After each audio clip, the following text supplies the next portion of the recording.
Sustainability has always been a part of my life. I grew up in Michigan. My family had to have a garden. We were preserving vegetables. We would eat sun-ripened tomatoes in the garden, and we took it for granted. Moving to a metropolitan area, I realized that not everyone had those experiences.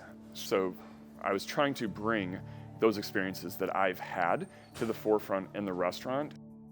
My name is Christopher Grossman. I'm the executive chef and operating partner at the Chastain in Atlanta. My philosophy has always been to source the best ingredients, to work with people that have the same ethics, the same passion for the food that I do, which is really what the Chastain has become about. That we are just trying to showcase the hard work of our local farmers, showcase the ingredients that we are growing here on property, and then pay them respect, treat them well, cook them properly, but really everything about our cuisine here, the ingredients speak for themselves. I still get goosebumps when I think about walking onto this property for the first time and seeing it and realizing what this actually could be. As a chef, you want that connection to the garden, to the fresh ingredients. And this is a perfect example, and it's right there in front of you. From almost anywhere in the restaurant, you can see the garden. It's our focal point. It's, who we are. It's the inspiration for all of our dishes. We've really had 3 parameters for what we plant back there. Number 1, I wanted to be able to eat it. Number 2 is we wanted to benefit pollinators. And then number 3, if we're not eating it, if it's not for pollinators, then we're trying to rejuvenate the soil. So we're going to plant something that is going to build the soil system up so that we can use fewer fertilizers. We've got a fig tree here. This was propagated from actually the fig tree at my house, which produces all of the figs for the restaurant.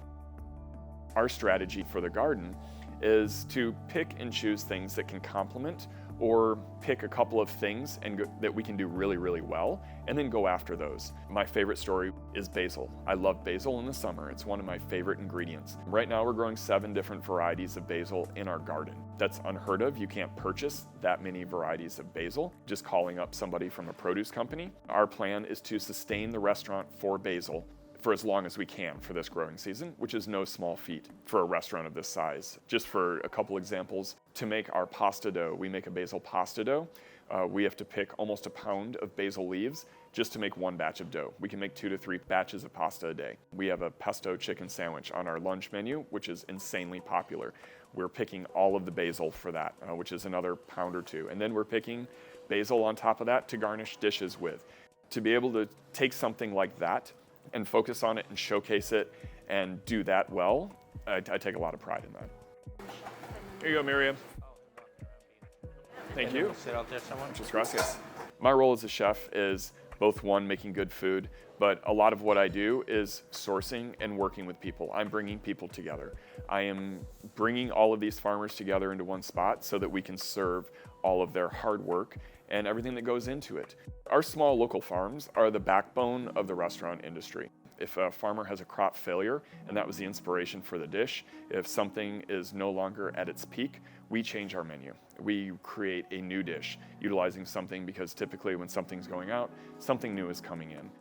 One of our most popular soups was a carrot ginger soup. The only reason this soup ever made it on the menu was one of my farm partners, Craig and Kiki Tucker over at Tucker Farms, had too many large carrots. They were selling baby carrots, and they had carrots that were cracked and they had grown too big. And they said, I have too many of these big carrots. Can you do something with them? And despite the fact that they were big, despite the fact that they weren't, aesthetically perfect and you're not going to put it on a supermarket shelf, they were incredibly sweet, delicious, and amazing carrots. We made a soup out of it, and it was an amazing carrot soup because we started with amazing carrots. So it really kind of drove that, and now it's a soup that we have to bring back every year, whether or not Craig and Kiki have too many big carrots this year. It's something that's a staple that people come to expect it when carrots are in season. All of the peppers are local. These are actually, some of these are our pickled Fresnos, and other ones have come straight from the Backyard Farms, is another one of our farm partners.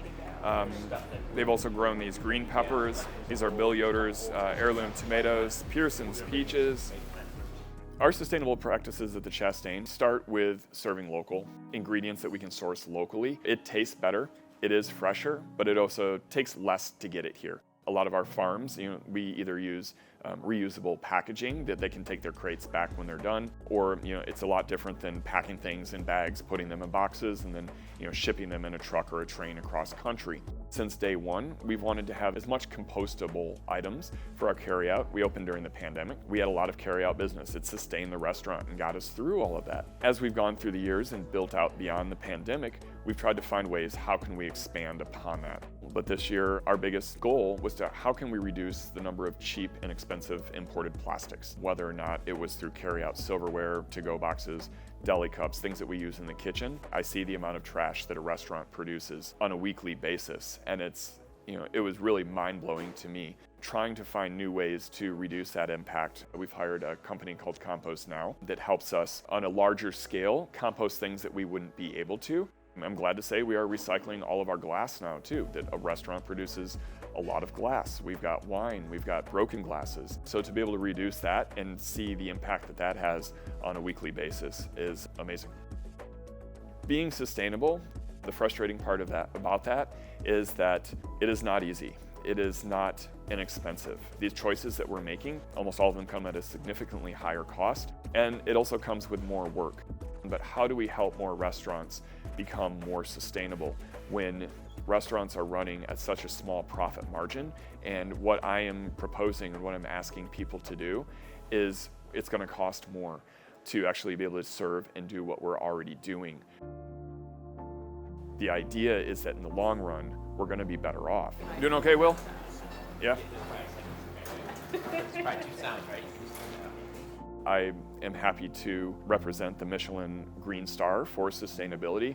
They were looking at restaurants that were kind of on the forefront of pushing sustainability forward. This is obviously becoming more and more important. Just since I've started cooking, I've seen changes in the availability of either species of fish or sizes of fish that you can get. Even though we may be all accustomed to this fish coming from the Gulf, it may not be as readily available in a bigger, more mature size. Or, fishing areas are getting closed down now in an effort to kind of take care of these environments where they're coming from. So that's actually reduced, what we can serve in the restaurant. That sustainability also means to me that we want to be serving ethically sourced ingredients. I'm proud of what we serve, so we are going to find items that are being grown correctly so that either the people producing them are using regenerative or less impactful practices where they're not impacting the environment, or they're, ideally, they're actually taking care of the environment. And in the production of whether or not we're growing crops or we're raising fish, we're trying to make it better. We're trying to leave more behind than what we've taken.